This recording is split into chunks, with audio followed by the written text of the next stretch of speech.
Today, in our Cosmic Library deep dive and contemplation, I wanted to present something a little bit more practical that goes along with some of the energy, say, from the gene keys and the human design. I'd like to explore with you guys some of the key features within our human design rave, as well as some of the gene keys wisdoms, in order for us to maybe look at some potential ways in where we can look at our aura, our energy field, and how are we potentially having areas within our own design that are more prone to spirit attachment, entity attachment, or different ways in which we can find ourselves working, thinking, or living as our not self. One of the beautiful things that I love about the human design system and even the gene keys, the core or the key word around the gene keys is contemplation. And one of the things that Richard Rudd said in his book is that the gene keys is more about taking things away rather than adding more information in. That really, when we go into contemplation, that we are in this state of stripping away everything that is not self. This is really right in alignment with Gnostic teachings. Know thyself, know thyself, know where you came from so that you can know where you are going. This is such a deep rooted thing for all of us on this path, that even as we start to look at the contemplations in the perspective of the human design is the word that I love that encompasses it is that it is an experiment. That it's something for you to experiment with within your own life.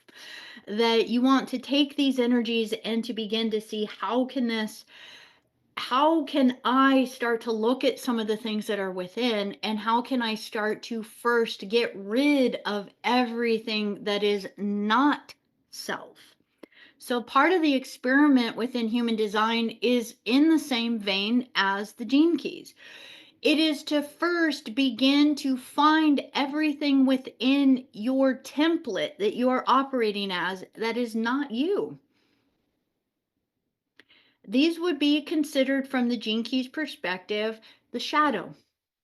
So we're looking for all the shadow within so that we can begin to figure out where are we perceiving things in our filters from the lower octave or the lower perspective. And where can we begin to start to clean that up so that we at least at minimum come into what is known as the neutrality, or the gift within the Gene Keys perspective. So I'm going to share a couple of different things with you guys as we go along so that you can have some different things to look at within here. So, one of the first things that I wanted to pull up, and this is from a pretty old book. This is actually a book that was written by Ra Uru, and I think Richard Rudd helped him with it. So, this is back when they were actually working together. So, Ra Uru really kind of brought through the wisdom of the human design system, and it came through as this very complex system. And during that time, around the very beginning of when he was starting to actually openly teach it to people, Richard Rudd, his guides led him so that the two of them connected. There was an immediate camaraderie and connection between the two of them. Richard Rudd was later asked by Ra Uru if he would be the person in Europe that would kind of keep carrying on the human design system wisdoms over there. And I think he did for a little bit, but eventually he had a bit of a different calling from his guides and his guardians, and that was the Gene Keys material. And I'm so glad he followed that. and he didn't just stay with the human design system the way it was, because to me the two of these systems together is beyond magical, to see the way the both of them really create incredible tools for us to work with. So within this, one of the key things that we would like to look at within here, and I'm going to show this image right in here. This is geneticmatrix.com. I love this site. I was using the Jovian software for a really long time, but they quit updating it because they went to an online platform. And I'll be honest, I enjoy the Genetic Matrix online platform a lot better than the one that the Jovian, which is from the Ra Uru School of Human Design that they created. So there's an aspect in here, we're going to play with this a little bit, because we're going to look at this as the body graph that we have within here. So as we look at this, we're going to realize there are 9 centers. So we have 6 that go up and down the central column, and then we have a couple centers flanking on the side, and then this random little guy over here on the side, kind of in the middle, which is our heart center. Well, the interesting thing about when we look at this is we're going to realize we have all of this, all 64 gates, all the channels, all the centers, whether they're colored in or whether they are white or open, it doesn't matter. And so as we look at this, we want to recognize that we're all of this. But just like our womb chakra gets colored in by our different incarnations and our different experiences, the planetary alignments on the day that we were born are what activate the different gates and then create the different channels and the different defined centers within our human design chart. So we know that the neutrinos or the stardust, or where our soul has been traveling in its journey of lifetimes and experiences, is really what plays out and colors into our human design body graph. Why is this important for us to understand? Well, because we want to recognize and remember we're all of it, and then in the end, we start to recognize we're none of it. And I think that's where the gene keys really takes us, is that we recognize in some ways the shadows really show us where we are holding the karmas or the kammas in our womb chakra to clear.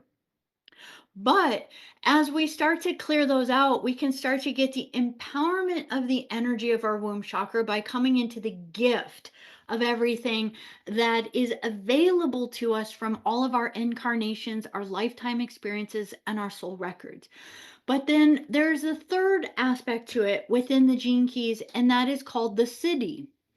Now, the siddhi is actually talked about a lot within Hindu Hindu and Vedic types of philosophy. So it's going to be a huge thing we're going to recognize, even working with the womb chakra work, is this term, the siddhis. Well, the siddhis are kind of like your miraculous abilities.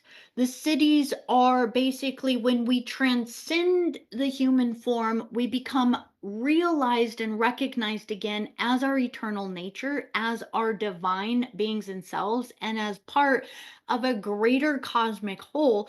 Therefore, when we activate the siddhi, or our siddhic abilities, we basically become enabled for miraculous types of acts within this physical reality.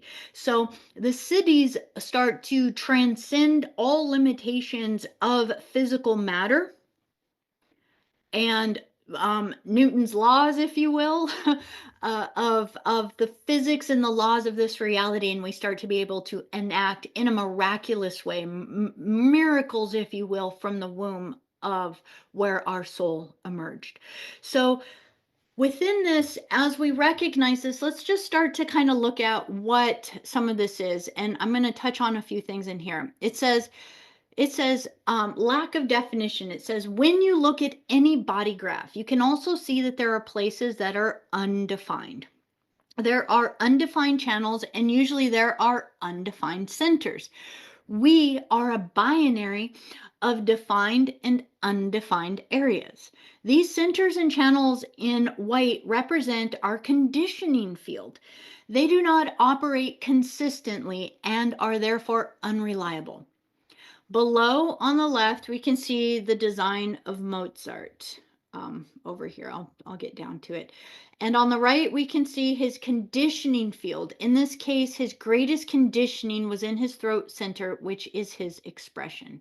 So I guess on the left, this would have been Mozart's chart. Actually quite a rare chart to have. Um, because he actually has 8 of the 9 centers activated. That it's actually quite rare to have 8 or 9 of the centers activated or defined within a chart. I've come very few individuals. So as you can see, what they're saying is the conditioning centers are going to be only where there is white. So within this, you're going to see the throat center's white. So that would be a conditioning center. And whatever the white channels are on the chart, those are going to be the conditioning centers. So I would invite you, even if you have an opportunity later, to either pause this or to get your human design chart. You want to look at yours. Where are your conditioning centers?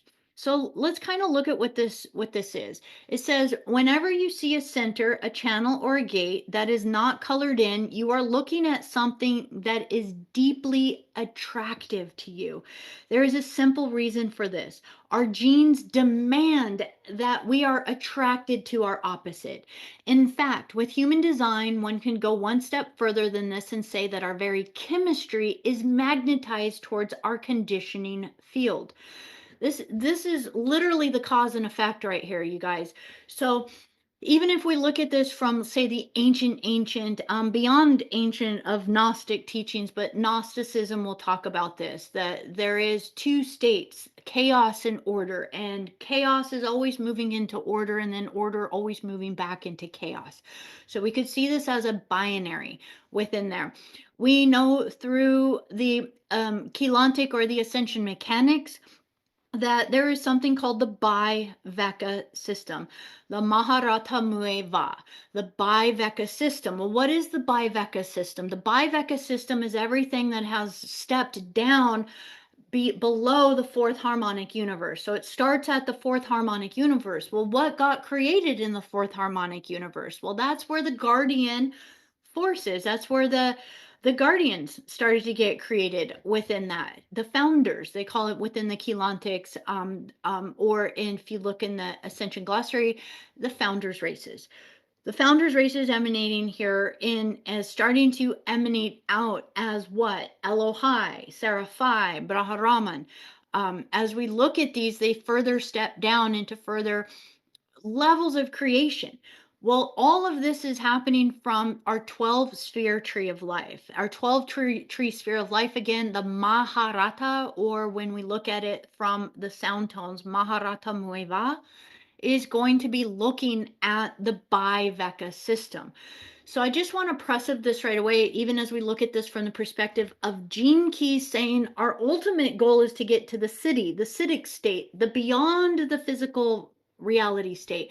So let's look at Biveka system is the 2, like a Vesica Pisces, but we know that our true eternal flame is the Trinity flame, the Triveka system. Kira She Ha Sha. Pretty cool, right? So now we're sitting here going like, okay, our human design chart, I love it so much because it shows us as an incarnate, what have we been bound by? What have we been stuck by? What is it that our soul was guiding us to face, to balance, and to learn in this lifetime? So I'm just going to also say this: open centers or undefined centers are our learning centers. They are the primary places you are coming to learn something about yourself in this lifetime. And it's saying right here, it's even on a chemistry level. Within the Gene Keys book, everything is about the amino acids, your chemistry, balancing the literal biology in your body through doing this spiritual work. So, as we look at this, it's saying the white centers are what we are longing for in life. In Mozart's case, we can see that the one thing he could not be in control of in his life was his expression. And this is what he longed for the most, to express his genius.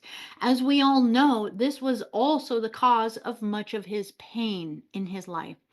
Because undefined centers are inconsistent, they tend to become themes that we chase around in our life. Thus, they are the main reason why most humans do not live their design. We have been this false assumption that living out the open center in our design is what we're supposed to do. The result of this is usually frustration and failure in life because it is rather like chasing after one's tail. If it isn't meant to be consistent, then it is best understood that way.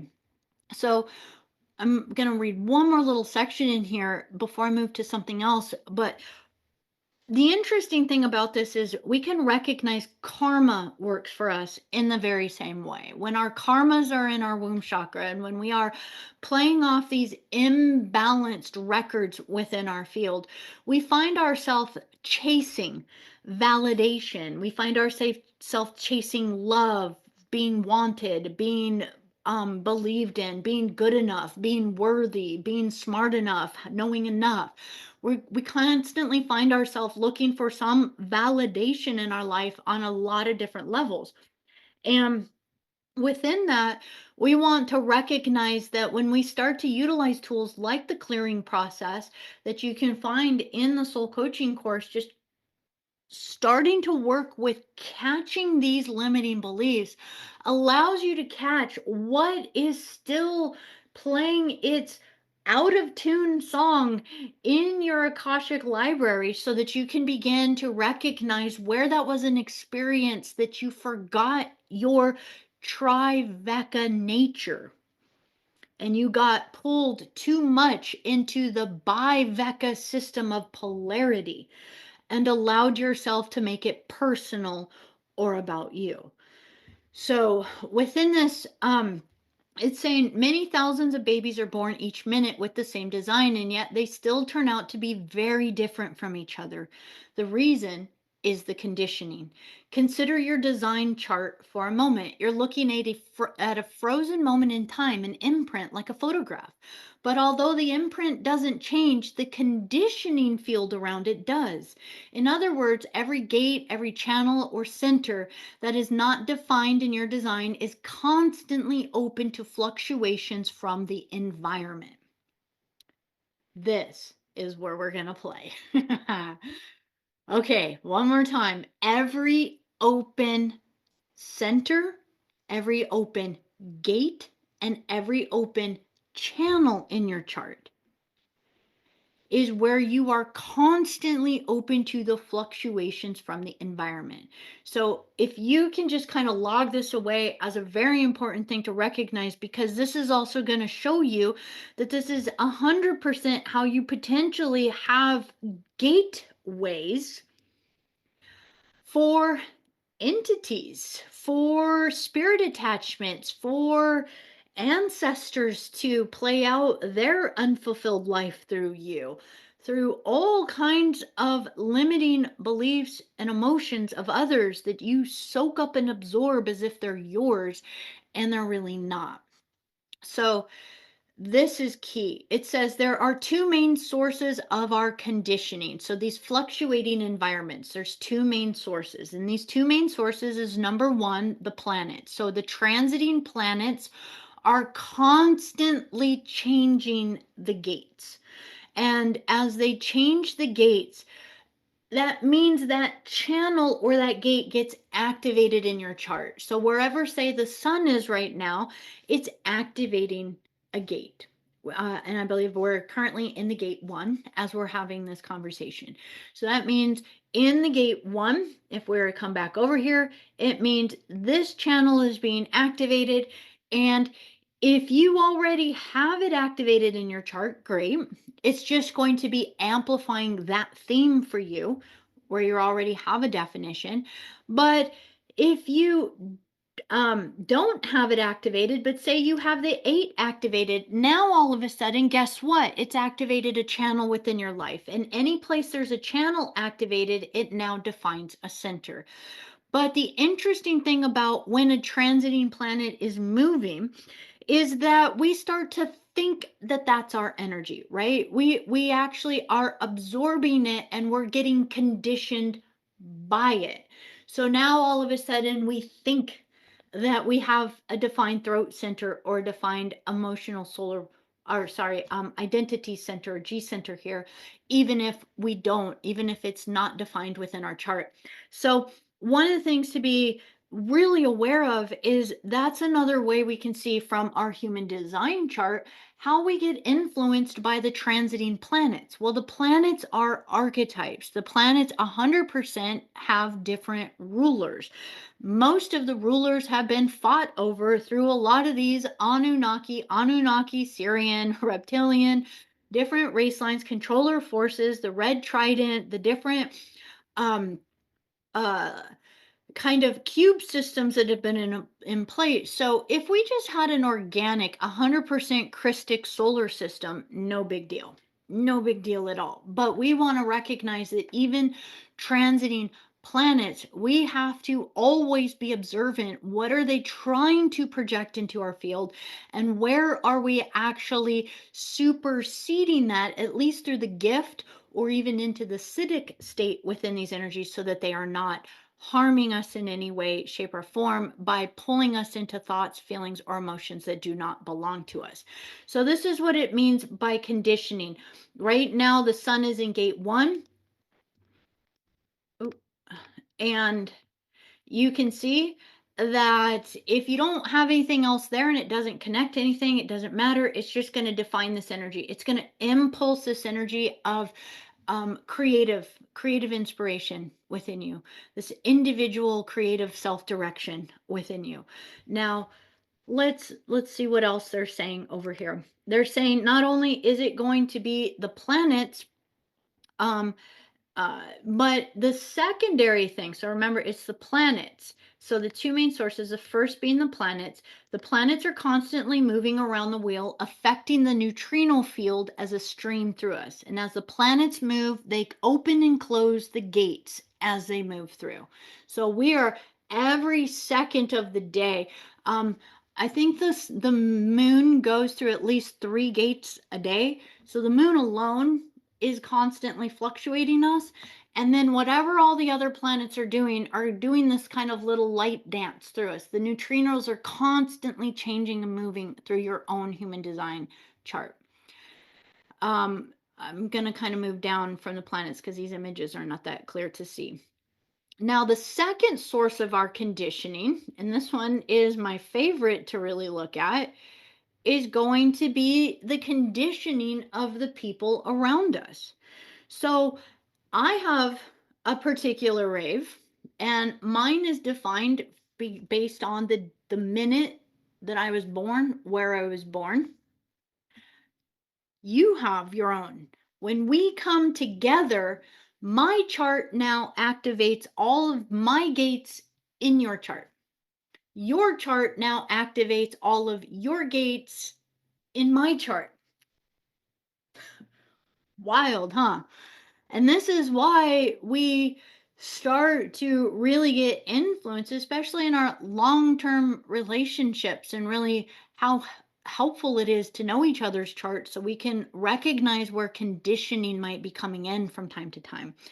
In order to understand how human beings are conditioning each other, we have to comprehend what a human aura is. These days, the word aura is something of a buzzword in New Age circles. The aura we are talking about here is the measurable electromagnetic field that all human beings emit. So it's very interesting because in human design, they really talk about 5 types. The generators, manifesting generators, which make up 70% of the planet, the projectors, which make up 20% of the planet, manifestors, which make up 9% of the planet, and then reflectors, which make up 1% of the planet. When we look at these 5 different types, all of them except for the Manifester, which is only 9% of the population, has a magnetic aura. So we're looking and we're talking about a measurable electromagnetic field that all of us are emanating. Manifestors, you guys are actually emitting an electric field. So basically, it's almost like your aura is reversed to 91% of the planet, and you are here to be a gift to actually emanate energy out. Whereas all other types are going to be magnetic, in which we're basically reading the field, absorbing the field, reading the field of creation, and then through our own filters of discernment, we get to decide what we do or do not choose to work with. Most magnetic types are going to feel many times as though you're taking on things because you have to. Now, this doesn't exclude this from manifestors. Manifestors feel pressure in just a different way. And so a lot of times it's feeling the pressure of the world trying to tell them what to do or to move on to their field in some way. And that is against their design and their purpose in this lifetime. So you as a manifestor would be someone who is here to actually be bringing transmissions from off planet and then bringing them onto planet. So you're not meant to connect to the collective consciousness of humanity in this lifetime. You're more to here to connect to the collective consciousness of, say, your universal family tree of life, and to bring those kinds of downloads and new thought forms into the world. So we can already see how, there's so much programming on the planet that doesn't allow us to be our design right from the start, because everybody's just kind of told to kind of be the same cookie cutter thing. Many times just told to just go do it to make things happen. The aura here we are talking about is measurable. It's a human aura extends out about as far as twice as your outstretched arms in all directions. So if you were within 6 or 7 feet of someone, you're effectively conditioning another person's design. And this is what we know as chemistry between two people. So I'm just going to kind of leave it at that right now, because I think you guys get that really, really clearly. This is huge in how we're looking at this.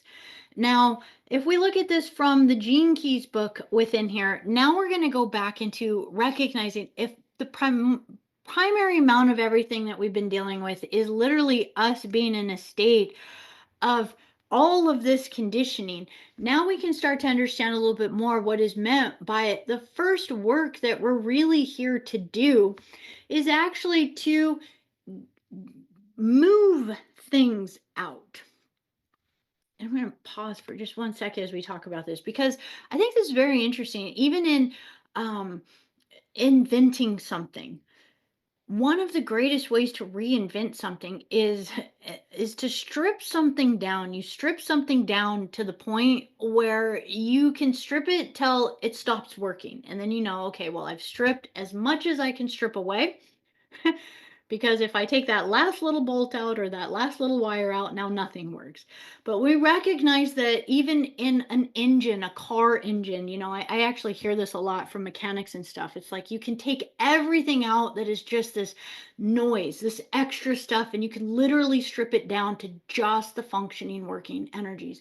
And then you start to get to the core of the truth. It's like you start to be able to think more clearly, see more clearly, have the inspiration.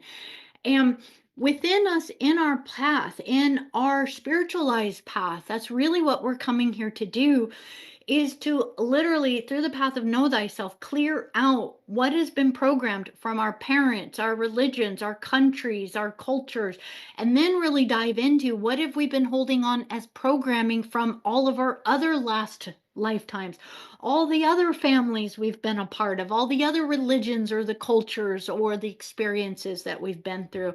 We want to start to purge and clear these out.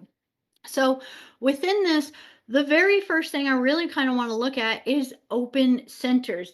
And so as you look at even your own chart, let's just really quickly go through what are some of the conditioning energies you might have in your own human design chart through some of these layers or levels of conditioning. Perfect. So right here we have the root center. We can see the root centers right at the bottom, the head center being at the top. Both of these are pressure centers. Now, the reason why I say the root center is because the root center, again, it's connected more to the primal survival energies. It's connected to our adrenals. It's connected to whether or not we have ever felt safe, taken care of, had everything that we need or are provided for.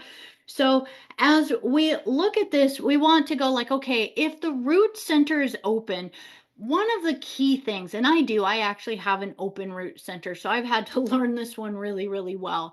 You will feel as an empath, and especially if you've lived in kind of traumatic experiences or where loud noises maybe really were didn't mean safety as a child or these kinds of things, you'll find that you get even better at reading your environment or walking on eggshells around other people's energy if you have an open root center.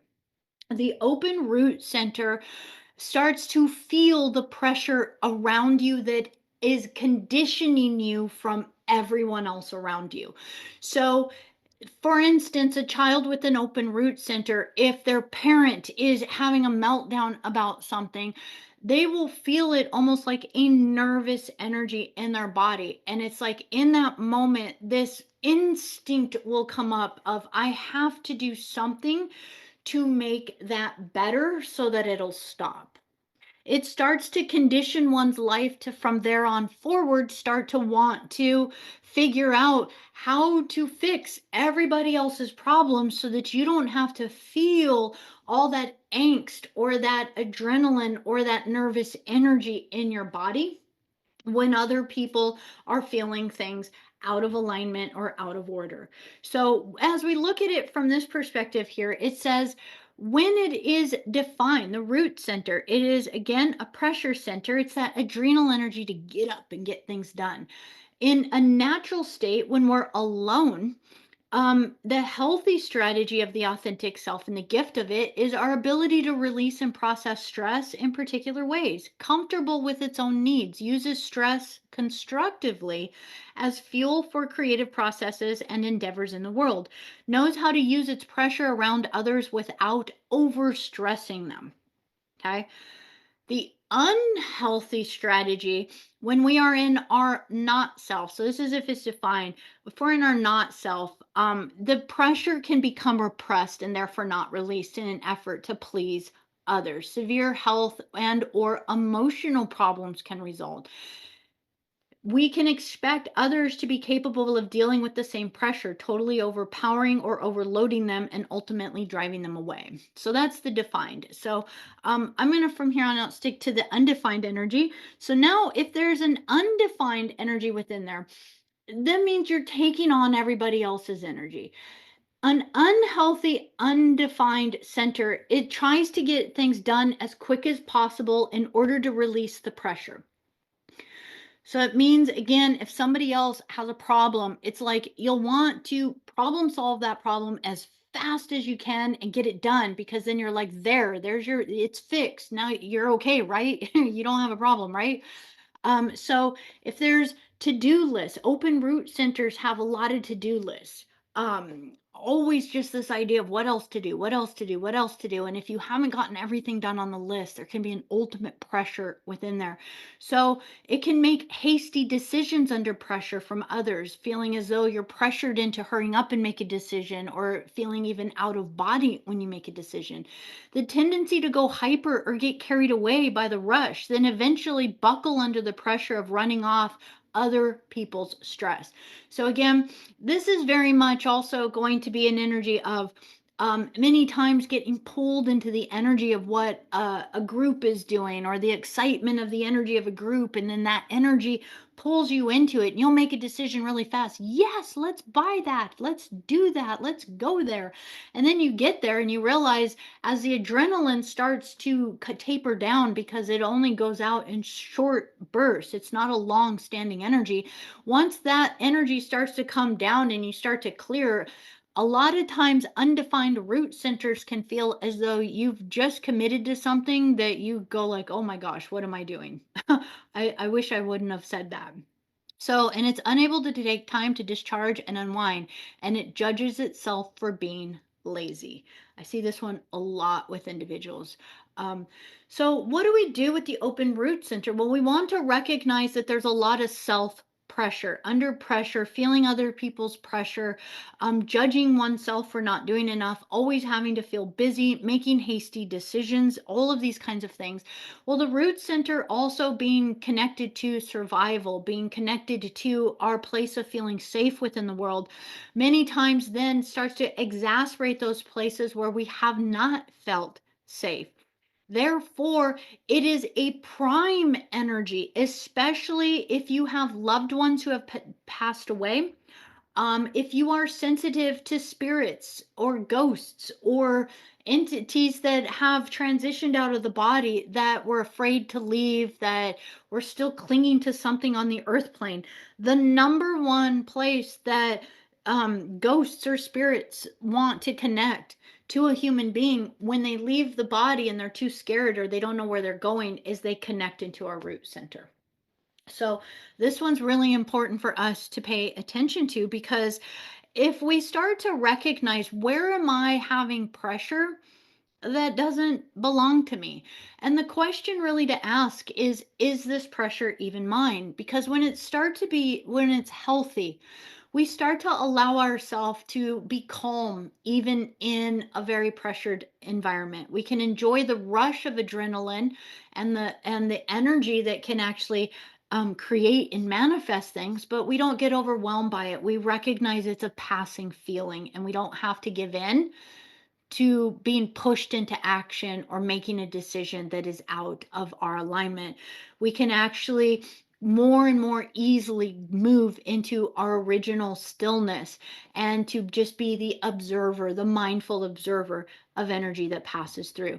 So within that, this is something very special that I would invite you guys to pay attention to within these open centers, because we want to look at what is the limiting self-beliefs many times that come from them, because whatever those limiting self beliefs are is what will allow potentially that kind of entity or spirit to then have a doorway, or that, remember, that electromagnetic, that attraction to connect into our field. The root center and the gates within the root center are connected to Lyra, Vega. It's connected to Sirius B and Sirius A. So we have some pretty big, big star connections within the root center. And we want to recognize it can also trigger up sometimes some of that galactic history. Let's look at our other pressure center.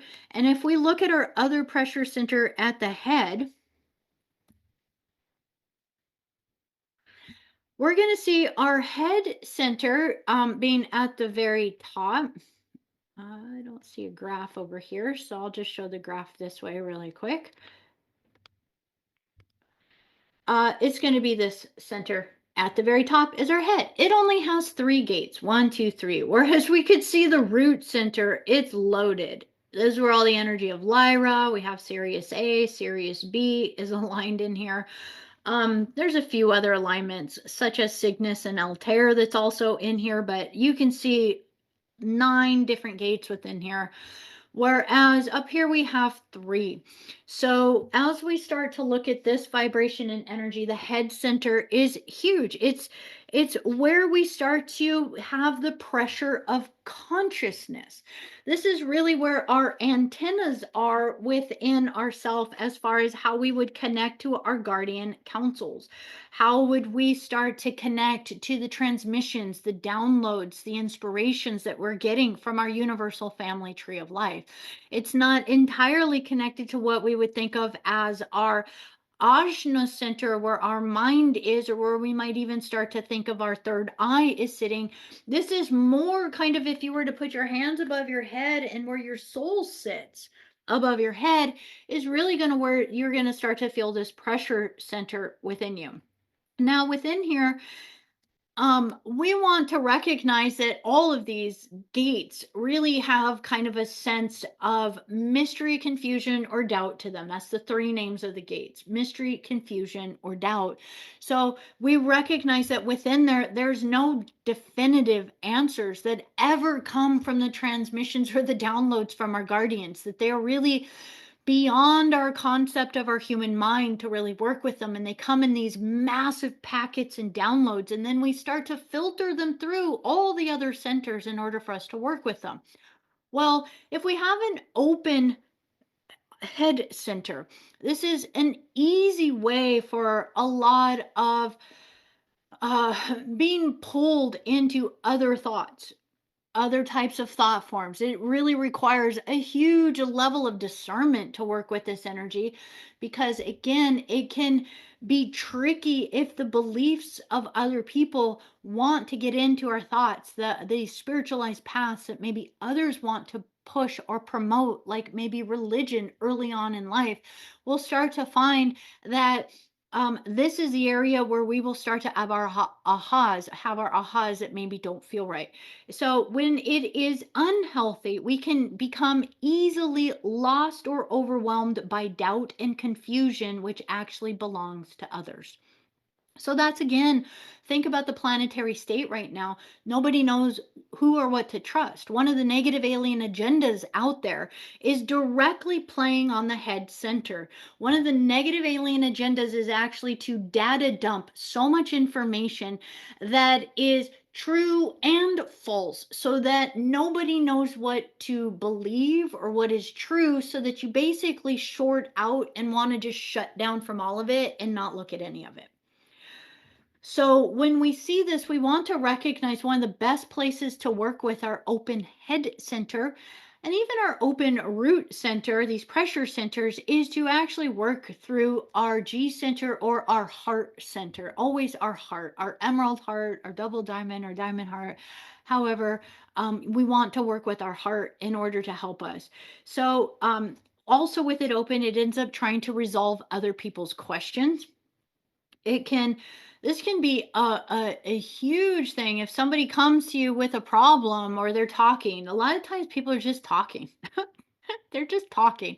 And yes, it might sound like they're complaining or they have a problem with something, but sometimes they're just talking to talk. Well, an open head center immediately starts to kick you into, like, well, I have to help you find the solution to fix this problem in your life, right? It's another one of those let me fix your problem gates. Um, and within this, we want to start to recognize sometimes people again, are these confusions or doubts, or are these worries even mine? Yes or no? These, again, we always want to start questioning everything. This is part of the deconditioning, part of the getting rid of everything that's extraneous within our system.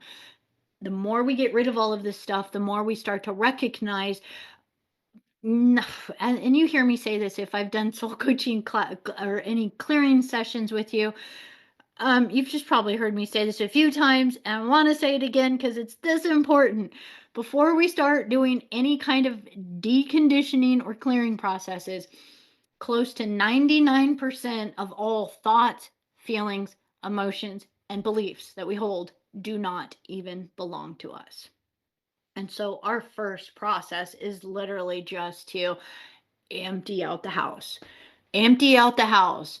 Then you can decide, do I want to bring it back in? And you're deciding from your own discernment. Um, it can take on, again, yes, the worries of others, try to release the mental pressure of others. And it has this, again, it's a pressure of, I have to fix this now. I have to resolve it now. I have to find the answer now, now, now.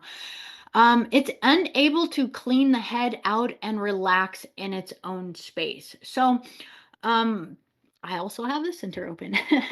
uh, I will tell you, when these pressure centers are open, it's actually quite amazing when you get them under your own discernment. At first, they are literally where pretty much all the junk is coming from.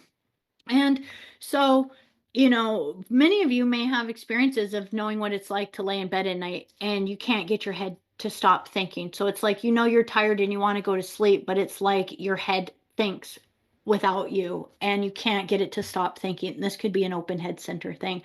This is a huge way. As you hear this, you could go like, this is a huge way where you're going to see a lot of archonic beings, voice to mind, thought to mind.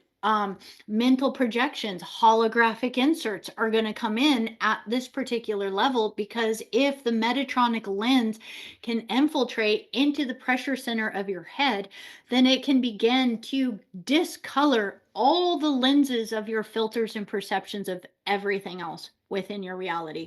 So the two first ones I really invite people to look at is your pressure centers. What are your pressure centers doing? Are they open? Are they defined? And either way, you get to recognize both have self and not self attributes, whether they're defined or undefined. So when you start to work with them, you want to start to go like, okay, how can I begin to take all of these to the next octave, so I can actually start to bring in my civic gifts through all of this and have higher mind, higher realization. Now, within this, I'm going to move to two other primary centers. And these two other primary centers are going to be the emotional solar plexus, and the other one is the G center in the middle. Because again, for today, I really want to focus on where are some of the primary ways that entities are actually getting into our field. All of the open centers are going to have some, but let's look at some of the key ones that are affecting us. So the emotional solar plexus center, yes, is going to be the energy center that is on the right hand side of the chart. Oops, I didn't mean to touch a gate. It's this one. So now it will be a brown center triangle colored in. It is on the right hand side if you're staring at your graph. As you can see within here, there are 7 gates within this one. And as we look at this particular energy, this is going to be very interesting because it's the solar plexus energy within there. Um, but it does have kind of a harmony over here to the splenic center in kind of its own way. So now when we think of this, the emotional solar plexus center, what are some of the things? Well, the first thing is feeling the emotions. It's right in the name, emotional solar plexus center. Well, the solar plexus is where we feel that pit in our stomach. If we feel like somebody else has been hurt, or we feel like we've hurt somebody else's feeling, or if we feel guilty, or if we feel sad, where do you feel it? It feels like this knot or this feeling in your solar plexus just below your rib cage. Um, so as we look at this, the solar plexus there, it's the energy of our spirit. It's where our spirit really wants to flow through and have an ability to really motivate and move us in a higher level. It's the place where we can feel all the ranges of emotions within creation. But again, we don't want emotions to rule us. We want to be able to observe them, but not have them take us. The shadow energy of the undefined center here is feeling overwhelmed by the emotional environment and to try to avoid confrontation at any cost. There's a sense with an undefined, or just honestly, the emotional solar plexus, period. There's an energy here where it doesn't like to be put in the middle of two individuals. So if the family is fighting and they're like, whose side are you taking?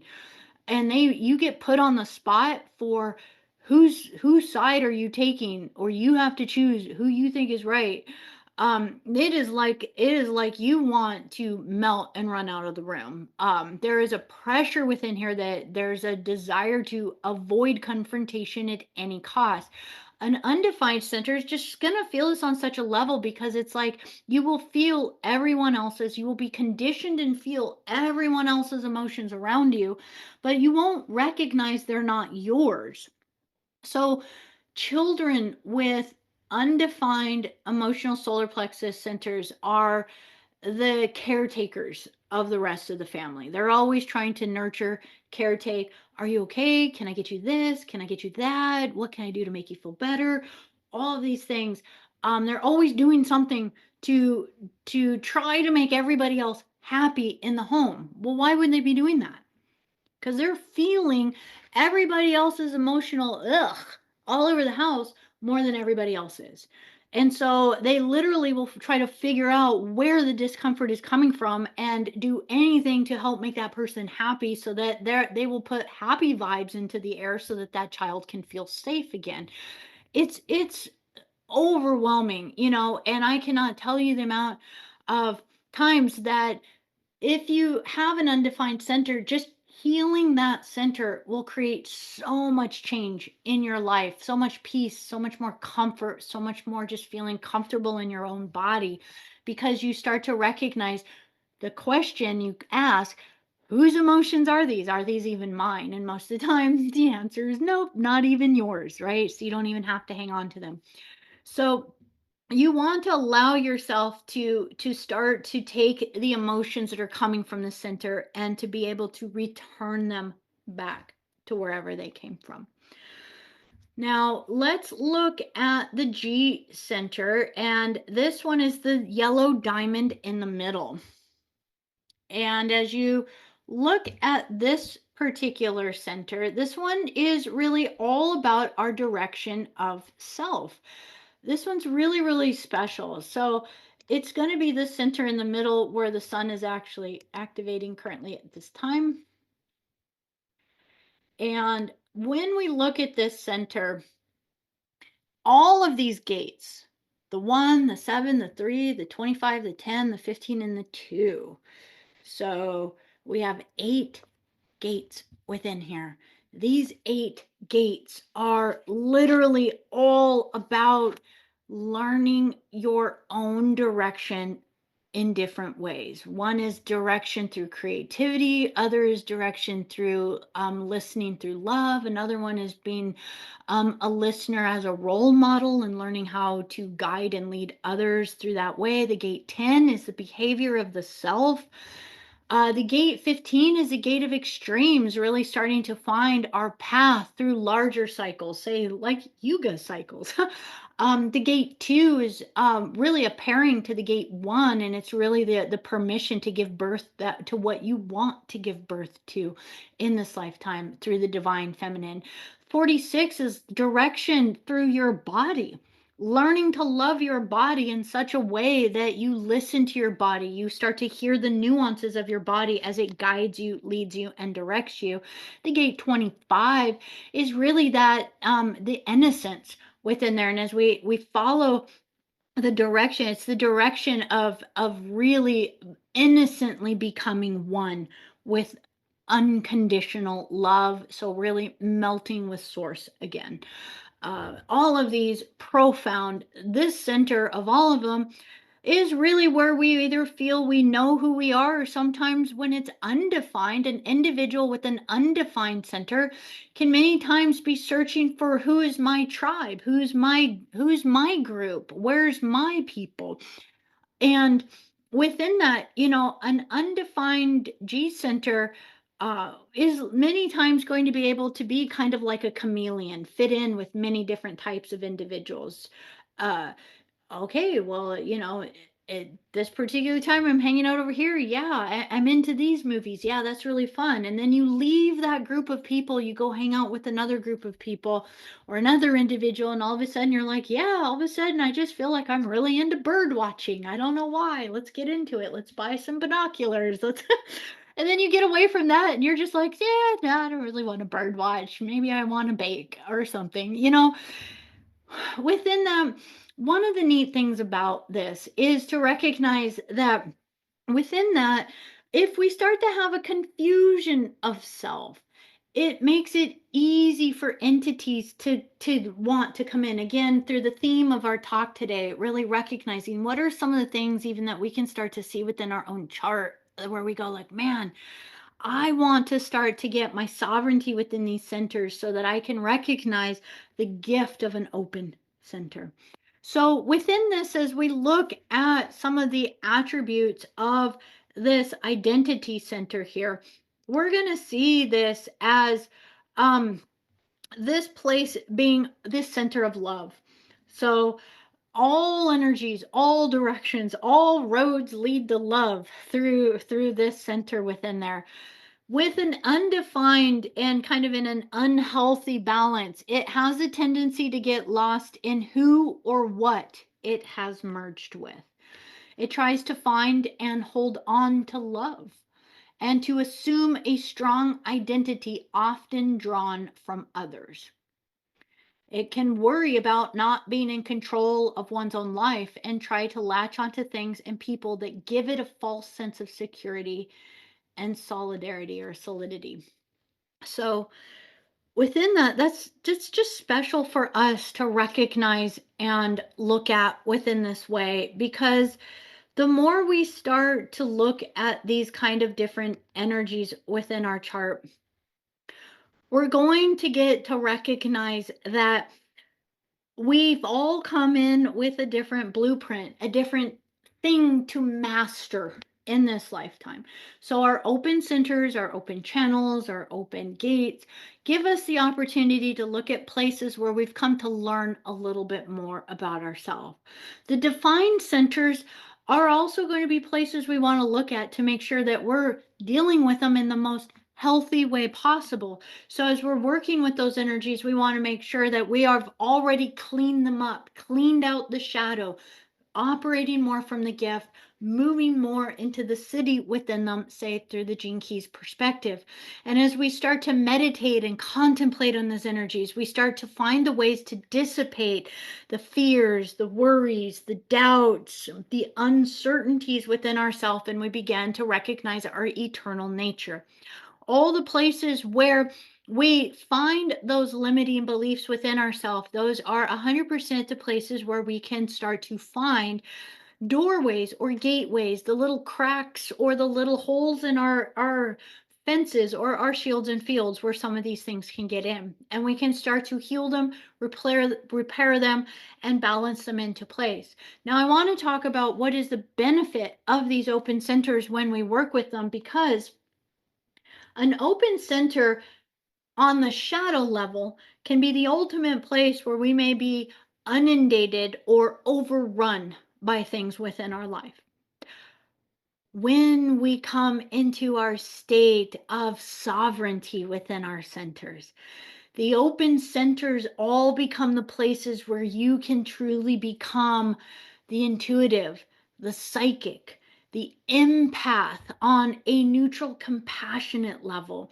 They are all the ways in which you can become so heightened and attuned to feeling, knowing, reading, and sensing the changing environment around you, so that you truly are like a walking psychic or empath.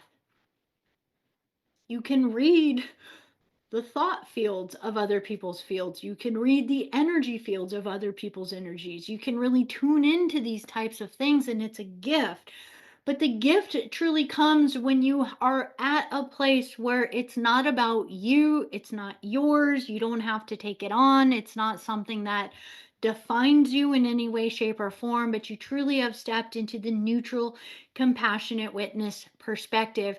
And therefore, when you can truly utilize your open centers, gates, and channels in this way, it allows you to be a massive conduit of healing energy.